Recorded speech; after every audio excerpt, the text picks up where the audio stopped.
மக்கள் நிருபர் நேயர்களுக்கு வணக்கம். இன்னைக்கு தமிழ்நாட்டுல செய்தித்தாளை எடுத்தோன்னு பார்த்தேன்னு வச்சுக்கோங்க, காலையில எல்லாம் வெட்டு குத்து கொலை, இவன் அடிச்சா அவன் அடிச்சா, ரவுடி அருவாள் எடுத்துக்கிட்டு துரத்தனா, பெண்களை வெட்டுறா ஆண்களை வெட்டுறாங்கிறதான். இப்போ தமிழ்நாட்டில் இருக்கக்கூடிய செய்தித்தாள்களுக்கெல்லாம் எட்டுக்காலம் தலைப்பு தான் தமிழக வெற்றி கழகத்தினுடைய ஆட்சியினுடைய லட்சணம். இப்போ தமிழ்நாட்டுல தமிழக வெற்றி கழகம் ஆட்சிக்கு வந்தேன்னு யாருக்கு நன்மை பயக்குதோ இல்லையாங்க, தினத்தந்தி பேப்பருக்கு நன்மைங்க. தினத்தந்தி பேப்பர்ல எப்பவுமே வெட்டுக்குத்து சமாச்சாரம் போடுவான். வெட்டுக்குத்து சமாச்சாரம், கள்ளக்காதல் சமாச்சாரம், இந்த மாதிரி சமாச்சாரம் தான் செய்தியில அதிகமா இருக்கும். இப்போ அதே மாதிரிதான் தமிழக வெற்றி கழகத்தினுடைய ஆட்சியில நேற்று திருச்செங்கோட்டுல நாமக்கல் மாவட்டம் திருச்செங்கோட்டுல தேர் திருவிழா. அந்த தேர் உலக புகழ் பெற்ற தேருங்க. தமிழ்நாட்டுல மிக அர்த்தநாரீஸ்வரர் தேர்ன்னு சொன்னா புராண காலிலிருந்து பெயர் பெற்ற தலம் அது. அங்க தேர் திருவிழா நடக்குது. அந்த தேர் திருவிழாவுக்கு 3 மந்திரி வர்றார். ஒரு சுகாதாரத்துறை மந்திரி அருண்ராஜ், இன்னொருவர் பத்திரப்பதிவு வணிகத்துறை லோகேஷ் தமிழ்ச்செல்வன், இன்னொரு அமைச்சர் பால்வளத்துறை அமைச்சர் விஜயலட்சுமி வர்றாங்க. இந்த 3 மந்திரிகளும் அங்க அந்த தேரை வடம் புடிச்சு இழுத்து துவக்கி வைக்கிறாங்க.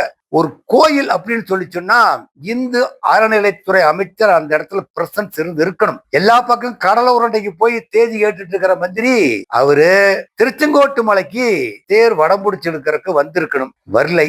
ஏன்னு கேட்டா 3 மந்திரி அட்டண்டன்ஸ் ஆஜரானனால அவர் வராம கூட தவிர்த்திருக்கலாம். இப்ப இந்த தேர் வடம் பிடிச்சு எடுத்தோன்னையும் கடவுளுக்கே பொறுக்கலிங்க, அந்த அர்த்தநாரீஸ்வருக்கே பொறுக்காம தான் தேர் எப்போ ஒரு இழுத்த ஒரு திசையில போகும், இவங்க இழுத்து விட்டோன்னையும் அது எதிர் திசையில் ஓட ஆரம்பிச்சிருச்சு. ஓட ஆரம்பிச்சா அந்த ஓரத்துல ஒரு கூட்டப்பள்ளியை சேர்ந்த ஹஸ்டிவர்தன் ஒரு பையன், ஒரு கல்லூரி மாணவன் அங்க நின்றுட்டு இருக்கிறான். அவனும் அவனுடைய நண்பர் சஷ்டிகானன் நின்றுட்டு இருக்கிற சமயத்துல அந்த தேர் அப்படியே தறியட்டு ஓடி அவங்க மேல ஏறி நசுங்கி ஹஸ்டிவர்தன் இறந்துறார். சஷ்டிகானுங்கிறவனுக்கு கால் உடைஞ்சு போய் கால் மேல ஏறி கால் உடைஞ்சிருச்சு. இது யாரு முன்னிலையில நடக்குதுன்னு சொன்னா இந்த அமைச்சர்கள் முன்னிலையில தான் நடக்குது. இப்ப பால்வளைத்துறை மந்திரி விஜயலட்சுமி அங்க போய் ஒருத்தனுக்கு பால் ஊத்தி சாவடிச்சாதான் மக்கள் எல்லாம் பேசிட்டு உட்கார்ந்து இருக்கிறான். இப்ப இந்த மாதிரி கோயிலுக்கு போனாலும் வெட்டி ஏதோ ஒரு கொலை நடக்குது, வெளியே நடந்தாலும் கொலை நடக்குது. இப்போ இதே நேத்து சென்னையில கோயம்பேட்டில் MMA சென்னை கேட்டுங்கிற ஒரு ஹோட்டல்ல, அது நட்சத்திர ஹோட்டல், அங்க குடிக்கிறதுக்கு அலவுட் உண்டு. அங்க குடிக்கிறதுக்கு யாரு போறாங்க? ஆண்கள் போறது பரவாயில்லைங்க, பெண்கள் 2 பேர் போறாங்க. இலங்கையை சேர்ந்த ஒரு அங்க தங்கிட்டு இருக்கிறவங்க, அவருடைய மகள் யான்சிங்கிறவங்க அவங்களும் அவங்களோட நண்பரையும் கூட்டிக்கிட்டு எங்க போறாங்க? பாருக்கு போறாங்க. கோயம்பேட்டில் இருக்கிற பாருக்கு குடிக்கிறதுக்கு போறாங்க. அங்க போனா அங்க எல்லாம் குடிகாரம் தான் உட்கார்ந்து இருக்கிறான். இந்த பெண்கள் 2 பேர் இருக்கிறான், ஆண்கள் அங்க இருக்கிறான். எல்லாம் சேர்ந்து 2 பேரும் இவன் கையெழுத்திருப்பா அவன் கையெழுத்திருப்பா, ஏதோ கசமுசா பாருக்குள் நடந்துருச்சு. நடந்த உடனேயும் இவன் அவங்கள திட்ட அந்த பொண்ணுக்கு 2 வெளியே வருது. வெளியே வரப்ப கம்முன்னு வந்திருக்கணும், கண்டபடி திட்டிட்டு வந்திருக்கிறாங்க. இவன் அந்த வழியில போயிருக்கிறான், அந்த பொண்ணுகளும் முன்னால போயிட்டு இருந்திருக்கு. உடனே அந்த பொண்ணுகள்லாம் எங்களைத்தான் ஃபாலோ பண்ணிட்டு வரான்னு சொல்லி ஸ்கூட்டர் எடுத்து நிறுத்தி கல் எடுத்து கார் கண்ணாடி உடைச்சிருது. கார் கண்ணாடி உடைச்சா பையன் சும்மா இருப்பான்? அவனே போதையில் உட்காந்துருக்கிறான். அவன் என்ன பண்றான்? கார் எடுத்து மேல போய் மறுபடியும் அவங்க கண்ணாடி உடைச்சிட்டு வண்டி ஓடி போறப்ப இவன் பின்னாலே போய் ஒரே ஒரு இடிதான் இடிக்கிறான். கார்ல இடிச்சொன்னே அந்த பொண்ணு கீழே விழுந்துருச்சு. இன்னொரு பொண்ணு கீழே விழுந்துருச்சு. இடிச்ச வேகத்துல அந்த பொண்ணு கீழே விழுந்துன்னு செத்து போச்சு. அது செத்தது காரு இடிச்சு காரு மேல ஏறி சாவலிங்க, காரை மேல ஏத்துல, காரு கொண்டு இடிச்சோம். அது செத்தது போதையில தான் விழுந்து செத்து போச்சு. கீழே உளுந்த வேகத்துல மூக்குலயோ கையிலயோ காலையோ அடிபட்டு இருக்கும். அது போதையில உளுந்துதான் அந்த பொண்ணு செத்து போச்சு. இப்ப கார் ஏத்தி கொண்டான்னு 8 காலம் செய்தியில பேப்பர். தமிழக முதல்வர் இதுக்கு முன்ன பேசுவாங்க, நண்பாஸ் நன்பீஸ் குட்டீஸ் குட்டீஸ், இதெல்லாம் எங்க போச்சுன்னது இல்லை. நண்பாஸ் நம்பீஸ் எல்லாம் எங்க போச்சுன்னது இல்லை. அதுக்கு சப்பக்கட்டு கட்டுக்கிட்டு இருந்த மந்திரிகள் எல்லாம் இதுவரையிலும் தமிழ்நாட்டில் கிட்டத்தட்ட ஒரு 50 வெட்டுக்குத்து நடந்து கொலை நடந்திருக்கு. பெண்கள் பாலியல் சீண்டல் நிறைய நடந்திருக்குது. இதுக்கெல்லாம் இதுவரையிலும் எந்த பதிலும் இல்லை. இந்த செத்து போன இவங்களுக்கு ஒரு 5 லட்சம் ரூபாய் நிதி கொடுத்துருப்பாங்களான்னு தெரியுது. இப்போ தமிழ்நாட்டுல ஏற்கனவே விஜய் அவர்கள் மேடை வர பேசுவார், வீராவேசமா பேசுவார். 2 கட்சிக்கு தான் போட்டி, ஒன்னு டிவிகே ஒன்னு டிஎம்கே. இப்போ அந்த 2க்கு தானுங்க போட்டி. டிஎம்கே ஆட்சியில வெட்டு குத்து கற்பழிப்பு இந்த மாதிரி சமாச்சாரம் அதிகமா, டிவிகே ஆட்சியில அதிகமாங்கிறத. அப்போ டிவிகே ஆட்சியில 1 மாசம் கூட 50 கொலை பாலியல் பலாத்காரம் இத்தனை நடந்துகிட்டு உட்கார்ந்து இருக்குது.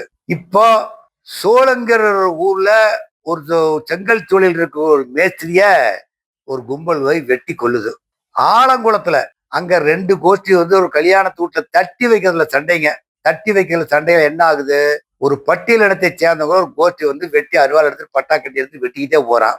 இந்த மாதிரி இவங்களுடைய ஆட்சிகளை வேணும்னா லிஸ்ட் போட்டோன்னு வச்சுக்க நிறைய இருக்குது. கோயம்புத்தூர்ல ஒரு பெண்ணை 10 வயசு பெண்ணை தூக்கிட்டு போய் பலாத்காரம் பண்ணி கொண்டு போட்டுட்டு போறான். அந்த குடும்பத்துக்கு 7 லட்சம் ரூபாய் வந்து நஷ்டீடு கொடுக்குறாங்க. இவர்களுடைய ஆட்சியில நடக்கக்கூடியது இதுக்கு முந்தித்த ஆட்சியில நடந்ததனுடைய சதவீதம் அதிகமா தான் இருக்கிறத ஒழிய கொஞ்சம் கூட குறைஞ்ச பாட காணா. சிங்கப்பெண் அதிரடிப்படை போட்டாங்க, காவலாளிகளையும் போட்டாங்க. இப்ப எல்லா காவலாளிகள்லாம் என்ன பண்ணுவாங்கன்னு தெரியல. ஆனா குற்றங்கள் மேல் குற்றங்கள் தமிழ்நாட்டுல தலைவிரிச்சு ஆடிக்கிட்டு உட்கார்ந்துருக்கு. இதற்கு எதுக்குமே நம்ம தமிழக முதல்வர் மௌனம் காத்து கொண்டிருக்கின்றார். அமைச்சர்களை ஏதாவது சம்பந்தப்பட்டு ஏதாவது நிருபர்கள் கேள்வி கேட்டா எல்லாங்க முதல்வர் பாத்துக்குவாருங்க, எல்லாம் மேல இருக்கிறவங்க பாத்துக்குவாங்க, எல்லாம் மேல இருக்கிறவங்க பாத்துக்குவாங்கன்னு சொல்ற மாதிரி எல்லாங்க முதல்வர் பாத்துக்குவாருங்க அப்படிங்கிற மாதிரிதான் அமைச்சர்களுடைய பதிலும் இருக்குது. எந்தெந்த அமைச்சர்கள் பதில் சொல்லலாம்னு சொன்னா, தொழில்துறை அமைச்சர் அவரு ஒரு பதில் சொல்றார். இந்த மாதிரி இறந்ததுக்கு பெண் இறந்து வருக எல்லாங்க அமைச்சர் எல்லாம் முதலமைச்சர் எல்லாமே முதலமைச்சர் தலையில போட்டுட்டு இவங்க எல்லாம் அமைச்சர்கள் எல்லாம் அப்படியே அமைதியா உட்கார்ந்துட்டு இருக்கிறாங்க. இந்த வீர ஆவேசம் பேசிக் கொண்டிருந்த ஆதவர்ஜுன் இப்ப நடக்கக்கூடிய குற்றத்திற்கெல்லாம் என்ன பதில்னு தெரியல. இப்ப இதுக்கு முன்னதான் கஞ்சா வித்துது, கள்ளச்சாராயம் பெருக்கடிச்சு ஓதுன்னு சொல்றாங்க. இப்ப இவங்க ஆட்சியில வந்து கஞ்சாவே விக்கலையா? செய்தித்தாளை திரட்டி போட்டா இங்க கஞ்சாவை பிடிச்சா அங்க கஞ்சாவை பிடிச்சா அங்க மது வித்தா அங்க மிது வித்தான்னு போகுது. லஞ்ச ஒழிப்பு நின்னாச்சு, லஞ்சத்தையே ஒழிச்சுட்டுங்கிறான். அமைச்சர்கிட்டயே ஒருத்தன் 4000 ரூபாய் லஞ்சம் வாங்குறான், 3000 ரூபாய் கூகுள்ல வாங்குறான், 1000 ரூபாய் நேர்ல வாங்குறான். 1000 ரூபாய் நேர்ல வாங்குறான்னு சொன்னா அந்த காலத்துல மன்னர் ஆட்சியா?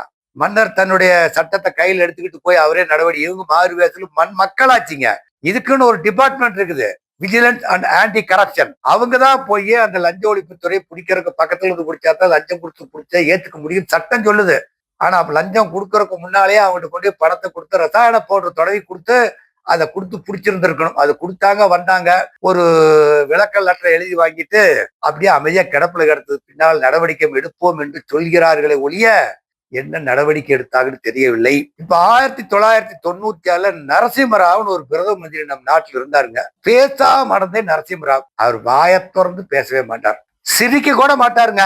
நரசிம்மராவ் சிரிச்சான்னு சொல்லி ஏதோ ஒரு தடவை தான் செய்தி பேப்பர் வந்தது. நரசிம்மராவ் எதாச்சும் இடியே முன்னால் இருந்தாக்கா அப்படி கப் சுப்புன்னு உட்கார்ந்து இருப்பார். வாயில்ல ஒரு அசைவும் இருக்காது, முகத்துல ஒரு அசைவு ஒரு சலனமும் இருக்காது.